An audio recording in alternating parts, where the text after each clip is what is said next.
এখানটাতে আমি যতটা সম্ভব আমি এখানে রিসার্চ করছি যে বিবিএর পরে ক্যারিয়ার অপশন কি কি আছে, আর আপনার ক্ষেত্রে কোনটা কাজ করবে এটা আপনাকে আইডেন্টিফাই করা লাগবে।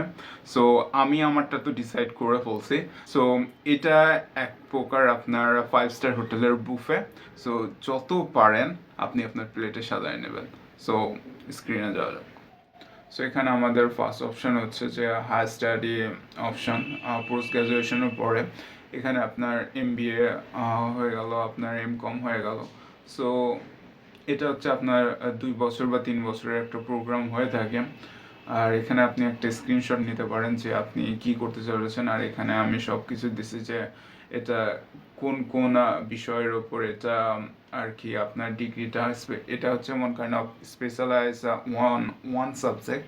সো এটা আপনার ক্যারিয়ারে আপনি যদি জব অপশানে যান, যদি এটার মাধ্যমে আপনি একটু হায়ার লেভেলে আপ করতে পারবেন। বাট আপনি বিবিএর মাধ্যমে যদি আপনি জব অপরচুনিটির দিকে যান, তো সেখানে আপনি লো লেভেলে স্টার্ট করা লাগবে, আর আপনি ধীরে ধীরে গ্রো করবেন এই সেক্টরে। সো সেকেন্ড অপশন আমাদের জব অপশন। সো এখানে আপনি বিভিন্ন জব মার্কেটে আপনি যেতে পারেন। এখানটাতে আমার ফেভারিট হচ্ছে মার্কেটিং অ্যান্ড সেলস। আর এখানে আপনি হিউম্যান রিসোর্স বা এইচআর এর সেক্টরে যেতে পারেন। প্লাস এটা এই জব সেক্টর আপনার মনে করেন প্রত্যেকটা কোম্পানিতে এর ডিমান্ড রয়েছে। সো এগুলাতে আপনি অ্যাপ্লাই করতে পারেন, আর এগুলো স্কিল আপনাকে অ্যাকোয়ার করা লাগবে ডিউরিং দিস 4 ইয়ারের যে ডিগ্রিটা এটা আপনার আছে এটার সময়ের মধ্যে। সো যখন আপনার স্কিল থাকবে তো তখন আপনি আপনার চান্সও হাই হবে যে একটা বেটার কোম্পানিতে এই ডিপার্টমেন্টে আপনি অ্যাপ্লাই করার। সো এটার পরে আপনি পাবলিক অ্যাডমিনিস্ট্রেশনে যেতে পারেন, বিসিএস বা ব্যাংক জবের সেক্টরেতেও আপনি করতে পারেন। থার্ড অপশন হচ্ছে আপনার higher study in abroad. So MBA আপনি বিভিন্ন দেশে যে আপনি করতে পারেন। সো এই 3টা অপশন আছে, বাট আমি এমবিএ বাদে এই 2টা সেক্টরের সম্বন্ধে আমার কোনো আইডিয়াই নাই। বাট আমি যখন রিসার্চ করি তো এই 2টা ডিগ্রি অ্যাভেলেবল, যেটা আই গেস এটার ডিমান্ডও আছে। সো আপনারা চাইলে এই সেক্টরগুলোর উপর আপনি রিসার্চ করতে পারেন যে এই সেক্টর আমার জন্য কিনা। সো এটার পরে আপনি এর ক্ষেত্রে ডিসিশন নেওয়াটা অনেকটা ইজি হবে। আর এই 3টা বিষয়ে আমাদের ডিপেন্ড করে আমাদের ফাইনান্সিয়াল কন্ডিশনের উপরে। সো যদি আমাদের ফাইনান্সিয়াল কন্ডিশন যদি বেটার না হয়, তো এই 3টা ক্ষেত্রে আমাদের প্রবলেম হবে। মানে প্রবলেম হবে, আই মিন 3টা ক্ষেত্রে আমাকে মানে মাথায় রেখে কাজ করতে হবে। সো ম্যাক্সিমাম আমাদের ক্ষেত্রে এটা হয় যে আন্ডার গ্র্যাজুয়েশনের পরে আমাদের মানে বেশিরভাগ আমি সিনিয়রদের ক্ষেত্রেই দেখছি যে তারা জবের পাশাপাশি এমবিএটা করে, কারণ এখানে তারা মনে করে যে একটা বেটার মানে প্র্যাকটিক্যাল নলেজও পাচ্ছে, প্লাস তারা হায়ার স্টাডিও করতে পারছে। তো হায়ার স্টাডি যখন কমপ্লিট হয়েছে তো তারা তখন বিভিন্ন কোম্পানিতে হায়ার লেভেলে অ্যাপ্লাই করার ট্রাই করে যে এটা একটা ব্যাকবোন হিসেবে কাজ করে যে এই কোম্পানিতে তাদের একটা প্র্যাকটিক্যাল নলেজ ছিল। সো আপনারা এই বিষয়টা বিবেচনা করবেন। আর আমার ক্ষেত্রে যেটা সব থেকে আমার ফেভারিট, যেটা আমি করতে চলেছি, সো আর যে স্কিলগুলো আমি অ্যাকোয়ার করতে চলেছি এটা সম্বন্ধে আপনাকে একটু ধারণা দেয়। So if you want to start your own business, that's my favorite.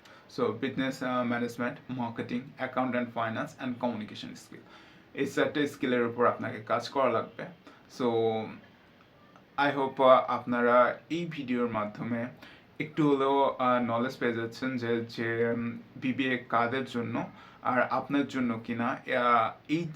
এই সব বিষয়গুলো আপনাকে হেল্প করবে যে আপনি আপনার ক্যারিয়ারে বিবিএটাকে অ্যাজ এ ডিগ্রি হিসেবে চুজ করবেন কিনা। তো যে কোনো ধরনের ডিগ্রি প্রোগ্রাম জয়েন করার আগে ওইটা কি, ওইটার প্রোগ্রাম কি, এটার সম্বন্ধে খোঁজ নেওয়া অনেক ইম্পর্টেন্ট। আর এই ডিগ্রি নেওয়া আমার জন্য ঠিক কিনা, বা এটা নেওয়ার পরে এরপরে আমার জব অপশান কি, বা এরপরে আমি হায়ার স্টাডি করা কি আমার জন্য জরুরি, বা কোন কোন কোম্পানি সেক্টরে আমি এখানে জব করতে পারবো, বা এখানে স্যালারি অপশান কি, এগুলো সব কিছুর ওপরে আমি আজকে আপনাদের একটা আইডিয়া দিতে চলেছি। আর যেহেতু আমরা এখানে বিবিএ ডিগ্রির ওপরে কথা বলতে চলেছি, তো বিবিএ এক্স্যাক্টলি কি? So most of the cases BBA হচ্ছে আপনার business administration, bachelor of business administration. So এইটাতে আপনাকে বিজনেস এফিসিয়েন্সি শেখানো হয়, যেটা আপনার 4 বছরের টোটাল একটা কোর্স হয়ে থাকে। তো এইটা কোনো এটা নিয়ে আমাদের সবারই আর কি, যখন আমি এই প্রোগ্রামটা জয়েন করি তো আমি মনে করছিলাম যে এটা আমাকে বিজনেস সম্বন্ধে যত নলেজ সমস্ত কিছু প্রোভাইড করবে। বাট আপনি যদি এই কোর্সে যদি জয়েন করতে চান তো আপনাকে এটা মাথায় রাখা লাগবে যে এটা কোনো স্পেশালাইজ ডিগ্রি না। এটাতে আপনাকে জাস্ট বেশ কয়েকটা সাবজেক্ট, ফাইন্যান্স, অ্যাকাউন্টিং, এগুলোর সম্বন্ধে, ইকোনমিক্স, এগুলোর সম্বন্ধে একটু একটু আইডিয়া দেওয়া হবে, জাস্ট মানে উপরভাগ। কিন্তু যদি আপনি এই ক্ষেত্রে জব অপশানে যদি ঢুকতে চান তো এই ডিগ্রির আই হোপ কোনো কিছুই কাজে আসবে না। কারণ এখন মার্কেটিং, একটা আমি এক্সাম্পল নিই মার্কেটিংয়ের উপরে। তো মার্কেটিংয়ের যেই সব জিনিস এখন কাজে আসে, সো সেইগুলো আমাদের এখন শিখতে হবে, যেটা এখন মানে যেটা আমাদের ডিগ্রিতে শেখানো হচ্ছে সেটা কমপ্লিটলি একটা ট্রেডিশনাল মার্কেটিং স্ট্র্যাটেজি, যেটা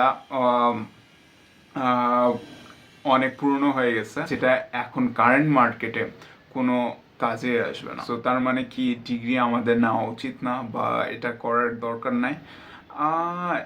এটা question yes or no, I guess না। কারণ এটার কোয়েশ্চেনের অ্যান্সার হচ্ছে ইফ বাট এলস। ব্যাপারটা বোঝার চেষ্টা করেন। কারণ আপনি যদি ওই টপ 1-2% স্টুডেন্টের মধ্যে যদি না হয়ে থাকেন তাহলে ডিগ্রি আপনার জন্য ইম্পর্টেন্ট। আর আপনি যদি ওই ক্যাটাগরির হয়ে থাকেন তাহলে ডিগ্রি আপনার জন্য ইম্পর্টেন্ট না। এটা সাব বাংলা কথা। আর যেটা আমাদের 90%-এর নিচে যেই স্টুডেন্টের মধ্যে আমরা পড়ি, তো এটার জন্য ডিগ্রি ইম্পর্টেন্ট।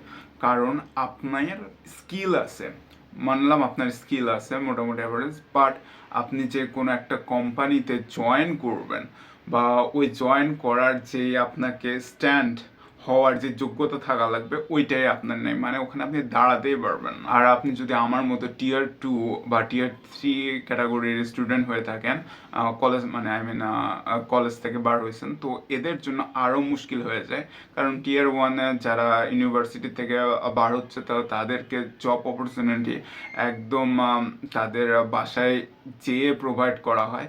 তো দ্যাটস, আর আমাদের তো মোটামুটি যুদ্ধ করা লাগে এক একটা অপরচুনিটির জন্য, যেটা আমি সিনিয়র থেকে আমায় জানতে পারছি। সো এইখানটাতে আপনাকে আপনার স্কিলের ওপর কাজ করতে হবে।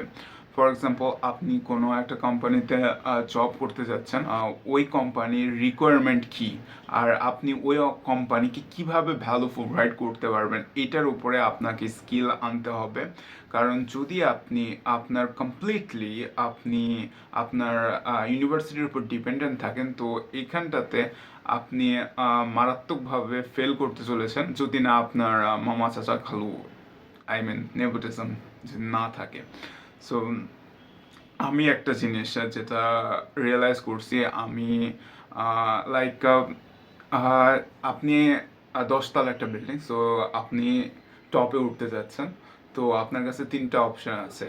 একটা হচ্ছে আপনি সিঁড়িতে উঠতে পারেন, বা আপনি জার্নাল কার্নিশ বেয়ে উঠতে পারেন, আর বা লিফটের সাহায্যে উঠতে পারেন। তো আপনি যদি জার্নাল বেয়ে উঠতে চান তো সেটা হচ্ছে আপনার উইদাউট ডিগ্রি অবভিয়াসলি আপনি উঠতে পারবেন, বাট রিস্ক অনেক বেশি।